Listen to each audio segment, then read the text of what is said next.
جیسا کہ آج کی دنیا میں کئی طرح کے کاروبار ہیں اور ان میں تعلیم بھی ایک اہم اور منافع بخش کاروبار بن چکا ہے۔ تعلیم ہر ایک کی زندگی میں ایک اہم پہلو ہے جو منافع کمانے والے کاروبار میں بدل چکا ہے۔ بہت سے طلباء ہائی اسکول تک اپنی تعلیم جاری رکھتے ہیں اور پھر وہ رک جاتے ہیں۔ وہ اپنی تعلیم کو آگے بڑھانے کے لیے کالج نہیں جا پاتے۔ ملک کو بہتر بنانے کے لیے حکومت کو تعلیم کو مفت بنانا چاہیے۔ اس سے زیادہ لوگوں کو تعلیم یافتہ بنانے میں مدد۔ یقینی طور پر تعلیمی صنعت ان دنوں ایک کاروبار بن چکا ہے۔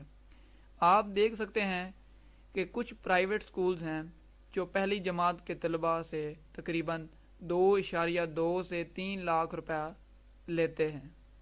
اسکول کی فیس کے علاوہ کچھ غیر متعلقہ چیزوں پر بھی وہ چارج کر سکتے ہیں جو کہ طلباء کے لیے اضافی کلاس، مثلاً ٹیوشن فیس، اسکول فیسٹیولز اور بہت کچھ ہیں۔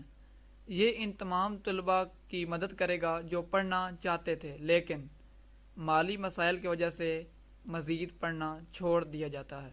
اگر حکومت بچوں کے لیے مفت تعلیم کی منظوری دے دے تو وہ اپنا خواب آسانی سے اور بغیر کسی رکاوٹ کے پورا کر سکتے ہیں۔ تعلیم آج کی دنیا کا سب سے طاقتور ہتھیار ہے۔ ہر کسی کی زندگی میں اس کی ضرورت ہوتی ہے۔ تعلیم کو بطور کاروبار استعمال نہ کیا جائے۔ میرے نقطہ نظر کے مطابق میں نے ذاتی طور پر محسوس کیا کہ تعلیمی صنعت میں یہ بالکل بھی مناسب نہیں ہے۔ تعلیم کی صنعت دراصل ان دنوں ایک کاروبار ہے، خاص طور پر ہمارے ملک پاکستان میں۔ اب بات یہ ہے کہ ہر والدین چاہتے ہیں کہ ان کا بچہ ایک ایسے سکول میں داخلہ لے جو مہنگا ہو اور اچھی تعلیم دے سکے۔ سکول بھی اس سے اچھا خاصا فائدہ اٹھا رہے ہیں اور ہر سال فیسوں میں غیر ضروری اضافہ کر رہے ہیں۔ در حقیقت اگر والدین ادا کرنے سے قاصر ہیں تو ان کے بچے کو کلاسوں میں جانے کی اجازت نہیں ہے۔ اس وبائی صورتحال میں ان پہ قابو پانا بھی مشکل ہے۔ ہر کوئی اتار چڑھاؤ سے گزر رہا ہے۔ اگر کسی طرح بھی کوئی اپنا واجب الادا رقم جمع کرنے سے قاصر ہے تو اس کے خلاف اس قسم کی کارروائی نہیں ہونی چاہیے جو کہ آج ہوتی ہے۔ یہ والدین اور طالب علم دونوں کو ذہنی طور پر متاثر کر رہا ہے۔ والدین سوچتے ہیں کہ وہ مناسب تعلیم فراہم کرنے کے لیے اتنے اچھے نہیں ہیں۔ یہ طالب علم کو یہ یقین دلاتا ہے کہ وہ دوسروں سے مختلف ہیں اور پیسہ ہر ایک کی زندگی میں بہت اہم کردار ادا کرتا ہے۔ اگر کسی کے پاس پیسہ ہے تو صرف وہ صحیح تعلیم حاصل کر سکتا ہے۔ وہ سوچیں گے جیسے محنت کچھ نہیں ہے۔ یہ چیزیں ہمارے ملک کے لیے باعث شرم ہیں کیونکہ تعلیم ہی ترقی کا واحد راستہ ہے۔ اگر ہم اسے کاروبار بنا لیں گے تو ہمارا ملک کیسے ترقی کرے گا؟ اسکول اور کالج کی فیس سستی ہونی چاہیے تاکہ ہر کوئی ان کو برداشت کر سکے اور بہترین تعلیم حاصل کر سکے۔ تعلیم ایک سپر پاور بننے کی بنیاد ہے۔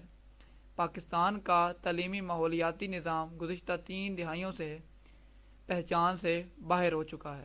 بڑھتی ہوئی ضرورت اور بڑھتی ہوئی آبادی کی مانگ کے تناظر میں سرکاری شعبے کی ناکافی سرمایہ کاری اور ناکافی ترسیل کی مدد سے تعلیم میں نجی شعبے کا حصہ خاص طور پر سکولوں، یونیورسٹیوں اور پیشہ ورانہ تربیتی اداروں کے لحاظ سے نمایاں طور پر بڑھا ہے، لیکن کافی نہیں جب بات انٹرمیڈیٹ کالجوں اور اساتذہ کی تربیتی مراکز کی ہو۔ پاکستانی خاندانوں کی طرف سے بچوں کی تعلیم پر خرچ کرنے کے رجحان میں اضافہ ہوا ہے کیونکہ والدین گزشتہ نسل کی نسبت آج تعلیم پر زیادہ آمدنی خرچ کرتے ہیں کیونکہ ہر بچہ چاہتا ہے کہ وہ ایک بڑا آدمی بنے اور یقیناً ان کے والدین کی بھی یہی خواہش ہے۔ سر پر خرچ کرنا ہندوستانیوں، امریکیوں اور یورپیوں کے مقابلے میں کئی گنا زیادہ ہے۔ ایک اندازے کے مطابق ایک عام مڈل کلاس شہری پاکستانی خاندان 20 سے 30% آمدنی تعلیم پر خرچ کرتا ہے۔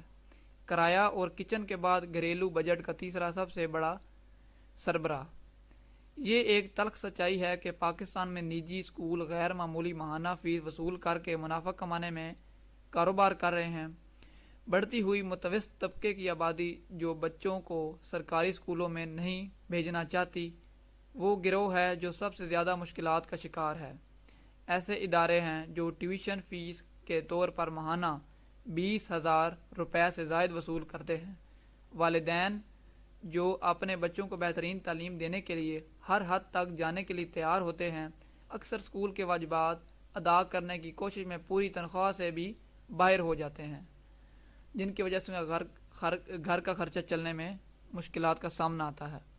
پرائیویٹ اسکول مالکان کو یہ سمجھنے کی ضرورت ہے کہ تعلیم سروس انڈسٹری نہیں ہے اور طلبہ گاہک نہیں ہیں۔ تعلیم ایک ایسا نظام ہے جو طلبہ کو اس علم کو سمجھنے کی صلاحیت پیدا کرنے میں مدد کرتا ہے۔ یہ وقت ہے کہ تعلیمی شعبے کو بہتری کے لیے کام کیا جائے۔ اس لیے حکومت کو چاہیے کہ تعلیم کو کاروبار کی شکل میں بدلنے سے روکا جائے۔ ہے یا آپ مزید ویڈیو حاصل کرنا چاہتے ہیں تو ہمارے چینل کو لازمی سبسکرائب کریں۔ ہمیں اجازت دیجیے۔ اللہ حافظ۔